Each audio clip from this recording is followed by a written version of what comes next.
السلام علیکم۔ آج ہم ایک بہت ہی دلچسپ موضوع پر بات کر رہے ہیں، حضرت اویس کرنی رضی اللہ تعالیٰ عنہ کی زندگی کے ایک خاص پہلو پر جو ہمیں ربیہ نامی ایک شخص کے مشاہدات سے پتہ چلتا ہے۔ جی وعلیکم السلام۔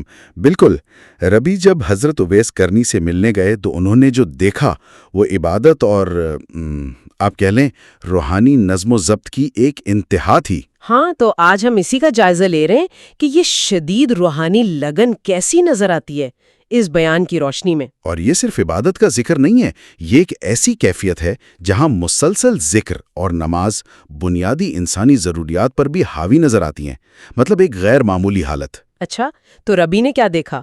وہ بتاتے ہیں کہ جب وہ پہنچے حضرت اویس فجر کی نماز پڑھ رہے تھے۔ جی یہ تو عام بات ہے، لیکن اس کے بعد جو ہوا وہ خاص ہے۔ نماز ختم ہوئی اور وہ وہیں بیٹھ گئے اور پھر اور ظہر تک مسلسل تسبیح کرتے رہے، یعنی اللہ کا ذکر بنا رکے۔ فجر سے ظہر تک بغیر وقفے کے؟ جی ہاں، یہ ان کی غیر معمولی لگن کو ظاہر کرتا ہے، اور یہ بھی کہ ذکر اور عبادت ان کے لیے کیسے جڑے ہوئے تھے۔ یہ کوئی الگ الگ کام نہیں تھے، بلکہ ایک مسلسل بہاؤ تھا۔ یہ تو واقعی حیران کن ہے، لیکن بات یہیں ختم نہیں ہوتی ہے نا۔ ربی نے کچھ اور بھی دیکھا جو اس سے بھی زیادہ غیر معمولی تھا۔ بالکل، ربی نے نوٹ کیا کہ یہ جو معمول تھا، فجر سے ظہر تسبیح، پھر نماز، پھر عصر تک تسبیح، پھر نماز، مغرب تک، عشاء تک، اور پھر پوری رات عبادت یا ذکر میں، یہ ایک دن نہیں، کتنے دن؟ پورے 3 دن تک یہی سلسلہ چلتا رہا۔ 3 دن؟ آپ کہہ رہے ہیں 3 دن مسلسل عبادت؟ اس دوران انہوں نے کچھ کھایا پیا؟ کوئی آرام، نیند؟ ربی کے مطابق نہیں، ان 3 دنوں میں نہ کچھ کھایا، نہ پیا، اور نہ ہی سوئے۔ یہ کیسے ممکن ہے؟ میرا مطلب ہے جسمانی طور پر۔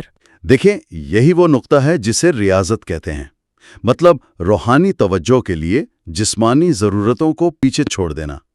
یہ ایک انتہائی شدید مثال ہے۔ لیکن کیا یہ خطرناک نہیں، خود کو اتنی مشقت میں ڈالنا؟ صوفیانہ نقطۂ نظر سے یہ نفس کو قابو کرنے کا طریقہ تھا۔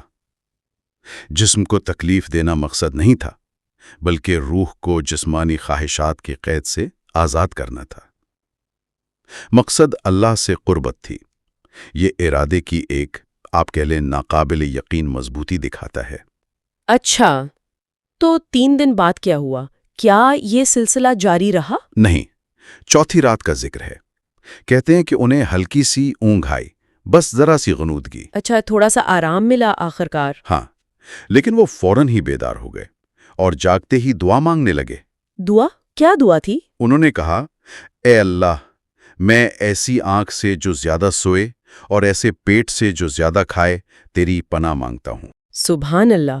مطلب نیند اور بھوک جیسی بنیادی چیزوں کو بھی وہ روحانی راستے میں رکاوٹ سمجھ رہے تھے۔ جی بالکل، یہ دعا ان کی خود شناسی کو ظاہر کرتی ہے۔ وہ اپنی انسانی کمزوریوں سے واقف تھے اور ان سے بھی اللہ کی پناہ مانگ رہے تھے تاکہ ان کی توجہ نہ بھٹکے۔ ان کے نزدیک روحانی بیداری سب سے اہم تھی۔ یہ سب دیکھ کر ربی نے کیا کیا؟ ان کا کیا رد عمل تھا؟ ربی نے جب یہ سب دیکھا، 3 دن کی عبادت، یہ ریاضت اور پھر نیند پر بھی یہ رد عمل، تو انہوں نے سوچا بس میرے لیے اتنا ہی کافی ہے۔ مطلب وہ مزید وہاں نہیں رکے؟ جی، وہ وہاں سے واپس آ گئے۔ شاید وہ حضرت اویس کی روحانی بلندی اور دنیا سے بے نیازی کا جو منظر دیکھ چکے تھے، وہ ان کے لیے بہت گہرا اثر رکھتا تھا۔ تو اس پورے واقعے سے ہم کیا اخذ کریں؟ یہ تو ایک بہت ہی غیر معمولی کہانی ہے۔ ہاں، غیر معمولی تو ہے۔ یہ ہمیں عبادت، لگن اور خود پر قابو پانے کی ایک انتہا دکھاتی ہے۔ یہ ظاہر کرتی ہے کہ کچھ لوگوں کے نزدیک روحانی مقصد اتنا اہم ہو سکتا ہے کہ جسمانی ضروریات پس منظر میں چلی جاتی ہیں۔ یہ ہمیں انسانی ارادے اور روحانی جستجو کی گہرائیوں پر سوچنے پر مجبور کرتی ہے نا؟ بالکل، اور یہ ایک سوال بھی چھوڑ جاتی ہے جس پر سننے والے غور کر سکتے ہیں کہ جسم اور روح کا تعلق کیا ہے؟ کیا جسم واقعی روح کی قید ہے یا اس سفر میں مددگار؟ اور آج کے دور میں جب آرام اور سہولت پر اتنا زور ہے، اس قسم کی لگن کا کیا مطلب ہو سکتا ہے؟ جی، یہ غور طلب بات ہے۔ کیا آج بھی ایسی روحانی شدت پسندی کی کوئی جگہ ہے، یا اس سے سیکھنے کے لیے کچھ اور پہلو ہیں؟ یہ سوچنے کے لیے ایک اہم نقطہ ہے